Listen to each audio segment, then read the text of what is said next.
Baga ayyaana tsooma hiikaatiin isin ga'e. Ayyaana Faasigaa sababeeffachuudhaan qophii akkasii jira, daabboon jira, bunni jira. Wanti dhabameen jiru haasaa bal'aallee hin qabna. Nyaata kana wal qabatee yeroo baay'ee wantoota baay'eetu ka'a. Mana foonii irratti hedduun hojjenna. Maaliif nyaata qulqullina hin qabne horii du'an illee akkan dhiyeessine. Gidduudhaan immoo buna qabna waan ta'eef guyyaan guyyaa ayyaanaati nyaata dhugaas of nagaa wayyu. Ayyee bareeda. Akka hojii kee bakka buutee itti gaafatamtuudhas waan taateef yeroo gadi naqxu fakkeenyummaa guddaa yeroo hojjettu nan arga waan ta'eef mee sana akkamitti hordoftee bira geesse. Namni sana nan dhangalaasa yookaan nan gata jedhee illee gara gabaatti ammallee dhiyeessuu danda'an. Daraartuu maaltu ishii bashannansiisa? Saatii mana argame sanatti argadhe sanatti bakka bashannaneen darbaa jechuudha.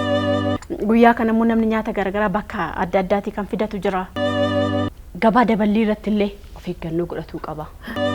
Qophii yeroo bunaa keenyaatiin ayyaana Faasigaa sababeeffachuudhaan wantoota baay'ee irratti haasofnee jirra. Nyaannis dhugaatii waan hunduu guutuudha waan ta'eef guyyaa ayyaana waggaa nu eega.